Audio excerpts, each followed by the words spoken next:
Welcome to MGC Rakesh YouTube. Hi ನಮಸ್ಕಾರ, ಮತ್ತೆಲ್ಲ ಹೇಗಿದ್ರಿ? ನಾವೀಗ ಕೋಟ ಅಮೃತೇಶ್ವರಿಯ ಏಕಪವಿತ್ರ ನಾಗಮಂಡಲೋತ್ಸವದ ನಾಗದರ್ಶನ ಎಲ್ಲ ಕಾಮಂತ ಬಂದೈತಿ.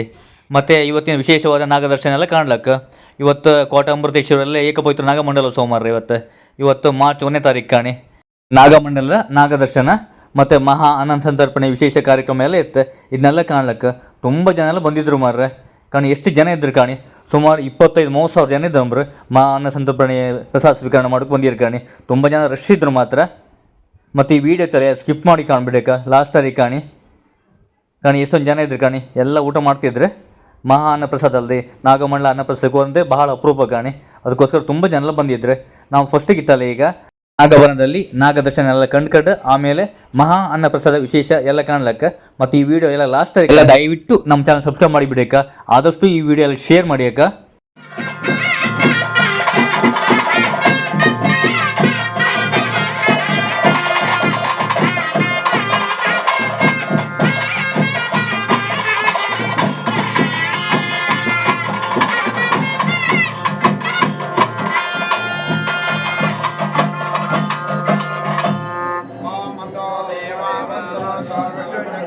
ನಂಬಿದ ಭಕ್ತರಿಗೆ ಊರಿಗೆ ಬಂದಿರತಕ್ಕ ಬರಬಹುದಾದ ಇದ್ದಿರತಕ್ಕಂತಹ ಸಕಲ ವಿಧವಾದ ದುರಿತಗಳನ್ನು, ದೋಷಗಳನ್ನು, ಕಷ್ಟಗಳನ್ನು, ಸಮಸ್ಯೆಗಳನ್ನು ಪರಿಹಾರ ಮಾಡಿ ನಾವು ದುಡಿಯುವಂಥ ದುಡಿಮೆ, ಮಾಡುವಂಥ ಉದ್ಯೋಗ, ಕೃತ ಕಾರ್ಯ, ಬೆಳೆ ಮತ್ತು ಗೋಗಳಲ್ಲಿ ಸುಖ ಸಮೃದ್ಧಿ ಆಗುವಂತೆ, ಮಕ್ಕಳಿಗೆ ಬೇಕಾಗಿರ್ತಕ್ಕಂಥ ಆಯುಷ್ಯ, ಆರೋಗ್ಯ, ಐಶ್ವರ್ಯ, ಉತ್ತಮವಾದ ವಿದ್ಯಾಬುದ್ಧಿ, ಗುಣದ ಪ್ರಾಪ್ತಿಯಾಗುವಂತೆ ಈ ಒಂದು ಪವಿತ್ರವಾಗಿರ್ತಕ್ಕಂತಹ ಮಂಡಲೋತ್ಸವಕ್ಕೆ ನಮ್ಮೊಳದಿದ್ದು ನಮಗೆ ಪ್ರತ್ಯಕ್ಷವಾಗಿ ಪರೋಕ್ಷವಾಗಿ ಸಹಕರಿಸಿದಂತಹ ನಮ್ಮ ಬಂಧು ಬಾಂಧವರೆಲ್ಲರೂ ಕೂಡ ವ್ಯವಹಾರದಲ್ಲಿ ಪ್ರಗತಿ, ಆರ್ಥಿಕವಾಗಿ ಅನುಕೂಲತೆ, ಮಾನಸಿಕವಾದ ನೆಮ್ಮದಿ, ಕೌಟುಂಬಿಕವಾದ ಸುಖ ಪ್ರಾಪ್ತಿಯಾಗುವಂತೆ ಕಾಲಕಾಲಕ್ಕೆ ಬೇಕಾಗಿದ್ದ ನಾಗೇಂದ್ರ ಸನ್ನಿಧಾನಕ್ಕೆ ಒಂದು ನಾಗೇಂದ್ರ ಅಂತ ಪ್ರಾರ್ಥನೆ ಮಾಡಿಕೊಂಡ ಆವಾಗ ಹಿಂದಿನಿಂದ ಕಾವಲಾಗಿ ಮುಂದಿನ ಮಾರ್ಗದರ್ಶಿಯಾಗಿ ನಮಗೆ ನಮ್ಮ ಊರಿಗೆ ಕಾಲದಲ್ಲಿ ನಡೆಸಿತ್ತು. ಅದೇ ಪ್ರಕಾರವಾಗಿ ಎಲ್ಲಿಯ ಪರ್ಯಂತವಾಗಿ ಸೂರ್ಯನ ಪ್ರಖರವಾದಂಥ ಕಿರಣಗಳು ಭೂಮಿ ಮೇಲೆ ಬೀಳುತ್ತವೆಯೋ, ಎಲ್ಲಿಯ ಪರ್ಯಂತವಾಗಿ ಜನರ ಶೀತಲವಾದಂಥ ಕಿರಣಗಳು ಭೂಮಿಯಲ್ಲಿ ಇರುತ್ತವೆಯೋ, ಎಲ್ಲಿವರೆಗೆ ಮನುಷ್ಯನ ಬದುಕುವುದಕ್ಕೆ ಉತ್ತಮ ಅಂತ ವಾತಾವರಣ ಇರುತ್ತದೆಯೋ ಅಲ್ಲಿಯ ಪರ್ಯಂತವಾಗಿ ಚತುರ್ನವತಗಳಿಂದ ಶಿಶೋಭ್ಯಮಾನರಾಗಿ ನೆಲೆಯಾಗಿ ನಿಂತು ಶ್ರೀ ದೇವರ ಅನುಗ್ರಹದಾಯಕವಾದ ಫಲ ನಂಬಿದ ಕುಟುಂಬದ ಮನೆಗಳಲ್ಲಿ ಪ್ರಾಪ್ತಿಯಾಗುವಂತೆ, ಎಲ್ಲರಿಗೂ ಕೂಡ ಶ್ರೇಯೋಭಿವೃದ್ಧಿ ಆಗುವಂತೆ, ಕ್ಷೇಮಲಾಭ ಉತ್ಪತ್ತಿ ಆಗುವಂತೆ ಸ್ವಾಮಿ ನಡೆಸಬೇಕಂತ ಪ್ರಾರ್ಥನೆ ಮಾಡಿ. ನಾಗೇಂದ್ರ ಜನಾರ್ದನ ಗೋವಿಂದಾನಿ ಗೋವಿಂದ.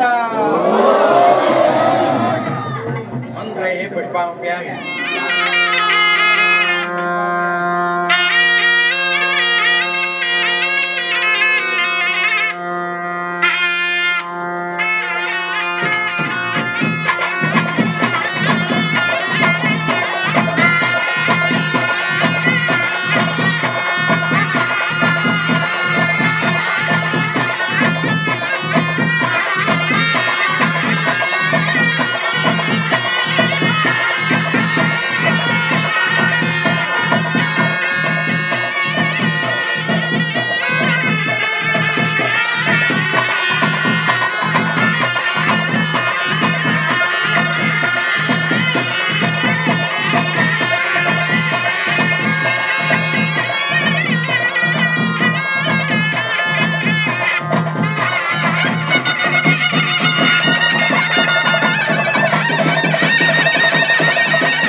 ಮಹಾಕುಟುಂಬ ಭಕ್ತ ಕುಟುಂಬ ಆಡಳಿತ ಮುಖ್ಯೇಶ ಹಾಗೂ ಸಹ ಧರ್ಮದರ್ಶಿಗಳು ಸ್ಥಳದಲ್ಲಿರತಕ್ಕಂತಹ ಸೇವಾ ಭಾಗ ಈ ಹಿಂದೆ ಸ್ಥಳದ ಸಾನ್ನಿಧ್ಯ ಇಟ್ಟಂತಹ ವಾಗ್ದಾನ ಅದೇ ಪ್ರಕಾರವಾಗಿ ಮಾಡ್ತಕ್ಕಂತಹ ಪವಿತ್ರ ಮಂಡಲೋತ್ಸವ ಕ್ರಿಯಾರಂಭ ಪೂರ್ವಕವಾಗಿ ಮೋಕ್ಷಾರ್ಥ ಕರ್ಮಾಂಗ ಹೋಮ ಹಾಗೂ ಪ್ರಾಯಶ್ಚಿತ್ತಾರ್ಥವಾಗಿ ಮಾಡ್ತಕ್ಕಂತಹ ಸರ್ವಪ್ರಾಯಶ್ಚಿತ್ತ ಆಷ್ಟೇಶ್ವರಿ ಉದ್ಯಾಪನಾ ಹೋಮ ಹೋಮಾನ ಪುಷ್ಪಾಂಡ ಹೋಮ ಒಟ್ಟು ಬ್ರಾಹ್ಮಣ ಆರಾಧನೆ ದಂಪತಿ ಪೂಜೆ ಹಾಗೂ ಆಚಾರ್ಯ ಪೂಜೆ ಸನ್ನಿಧಾನ ಪುನಶ್ಚೈತನ್ಯಕ್ಕೋಸ್ಕರ ಪಂಚವಿಂಶತಿ ಪೂರಕವಾಗಿ ಕಲಾ ಸಾನ್ನಿಧ್ಯ ಕಲಾ ಪುಣ್ಯ ಹೋಮ ಮಾಡ್ತಕ್ಕಂಥ ಎಲ್ಲ ಕರ್ಮಾಂಗ ಭಾಗವನ್ನ ಸನ್ನಿಧಾನ ಸಂತೋಷದಿಂದ ಘಟಿಸಿಕೊಂಡು ಸ್ಥಳಕ್ಕೆ ಸಾನ್ನಿಧ್ಯ ಸ್ಥಿರಾನುಗ್ರಹ ಪ್ರಾಪ್ತ ಆಗುವಂತೆ ನಂಬಿದ ಭಕ್ತರಿಗೆ ಶ್ರೇಷ್ಠ ಆಗುವಂತೆ ಸಾನ್ನಿಧ್ಯ ರೂಪ ಹಿಟ್ಟು ನಡೆಸಿಕೊಡ್ತದೆ. ಇನ್ನೇನು ವಾಗ್ದಾನ ಇದ್ದರೂ ಸಹ ಮಂಡಲ ಸೇವೆ ನಂತರ ನಾವು ನೀಡ್ತೇವೆ. ನಮ್ಮ ಈ ಒಂದು ಕಾರ್ಯಕ್ರಮ ನೋಡೋದಕ್ಕೋಸ್ಕರವಾಗಿ ಎಲ್ಲ ಭಕ್ತಾದಿಗಳು ಎಷ್ಟೆಷ್ಟೋ ದೂರಗಳಿಂದ ಬಂದಿದ್ದಾರೆ. ಅವರಿಗೆ ಅನ್ನ ಸಂದರ್ಭದಲ್ಲಿ ಅನುಕೂಲ ಮಾಡಿಕೊಂಡಿದ್ದಾರೆ. ಅದಕ್ಕೋಸ್ಕರ ದೇವರು ಅಲ್ಲಿವರೆಗೆ ಚಿತ್ತೈಸಿ ದೇವರಿಗೆ ಆಗಲಿ ಅದನ್ನ ಮಾಡ್ತೇವೆ, ತೊಂದರೆ ಆಗುವುದಿಲ್ಲ. ತಂತ್ರಿಗಳು ಮಾಡತಕ್ಕಂಥ ಕರ್ಮಾಂಗ ಭಾಗವನ್ನ ಸನ್ನಿಧಾನ ಸಂತೋಷದಿಂದ ಕಲ್ಪಿಸಿಕೊಂಡು ಇದೇ ಪ್ರಕಾರ ನಿಮ್ಮಿಂದ ಮಹತ್ತಾದ ಸೇವೆಯಿಂದ ಆಗಿದ್ದ ಹಾಗೆ ಭಕ್ತರ ಅಪೇಕ್ಷೆ ಮೇರೆಗೆ ಪಡಿತಾ ಇರ್ತೇವೆ.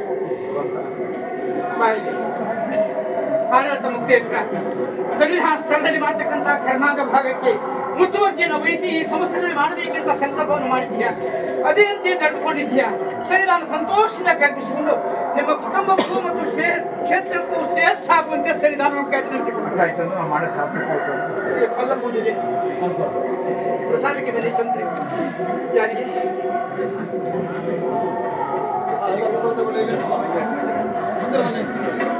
ಬನ್ನಿ.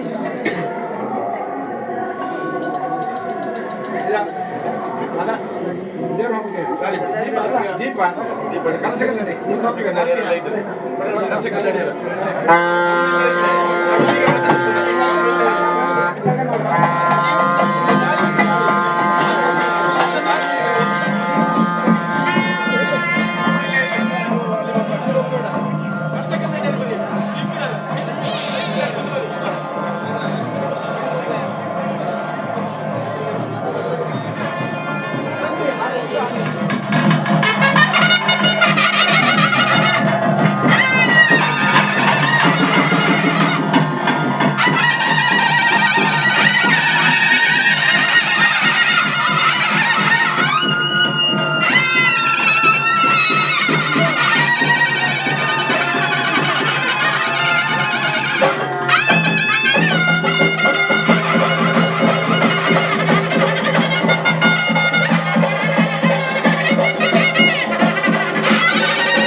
ಶಾಖ ಪಾಕ ಭಕ್ಷ ಭೋಜನ ಹೌದು. ಇದರಲ್ಲಿ ಯಾವುದೇ ರೀತಿ ಕೊರತೆ ಆಗದ ರೀತಿಯಲ್ಲಿ ಇವರನ್ನು- ಪ್ರತಿಯೊಬ್ಬ ಭಕ್ತರು ಒಂದು ಪ್ರಸಾದವನ್ನು ಸ್ವೀಕರಿಸಿಕೊಂಡು ಹೋಗುವಂತಹ ರೀತಿಯಲ್ಲಿ ವ್ಯವಸ್ಥೆ ಆಗ್ತದೆ. ಹೌದು. ಸನ್ನಿಧಾನ ಕೊರತೆ ಬಿದ್ದಲ್ಲಿ ಅದನ್ನು ಸರಿದೂಗಿಸಿಕೊಡುವ ಜವಾಬ್ದಾರಿ ಪ್ರಾಣಸಿಗರದ್ದಾಗಿರುತ್ತೆ.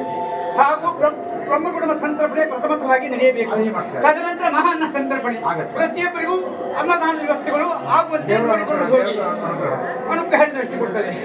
ಜಗತ್ತಿನವರು ಬಂದಿದ್ದಾವ ಮಾಡ್ತಾ ಇರ್ತೇವೆ. ಏನಂತ ಹೇಳಿದ್ರೆ ಒಟ್ಟಿನಲ್ಲಿ ಅವರಿಗೆಲ್ಲ ಹೇಳಿದ್ದೇನೆ 9 ಗಂಟೆ ರಾತ್ರಿವರೆಗೂ ಕೂಡ ಮಾಡಿ ಮಾಡ್ತೇವೆ. ಆಮೇಲೆ ಎಲ್ಲೂ ನಿಲ್ಲುವುದಿಲ್ಲ, ನಿರಂತರವಾಗಿ ನಡೀತಾ ಇರ್ತದೆ. ಮತ್ತೆ ಮಾಡ್ತಾ ಇದ್ರೆ ಸರಿ ಆಗ್ತದೆ. ಸರಿ. ಊಟ ಮಾಡ್ತಾ ಇದ್ರೆ ಮಂಡಕಾಮ ಉಪಹಾರ ಇರುವುದಿಲ್ಲ. ಸರಿ. 9 ಗಂಟೆವರೆಗೆ ಬಂದವರು ಎಲ್ಲರಿಗೂ ಕೂಡ ಒಂದು ವ್ಯವಸ್ಥೆ ಮಾಡ್ತೇವೆ ಮತ್ತು ದೇವರು ಅನುಗ್ರಹ ಆಗ್ಬೇಕು. ಅನುಗ್ರಹ ಆಗ್ತದೆ, ತೊಂದರೆ ಆಗುದಿಲ್ಲ ಮಾಡಿ ಸಾಕು. ಸರಿಯಾದ ಅನುಗ್ರಹ ಆಗುವಂತೆ ನಡೆಸಿಕೊಡ್ತದೆ ಫಲ ಪ್ರಸಾದ. ಇದು ಏನಿತ್ತು ಮಹಾಪ್ರಸಾದ ಎಲ್ಲ ಮಂಡಲ ಸೇವೆ ನಂತರ ನಾವು ಹೇಳ್ತೇವೆ.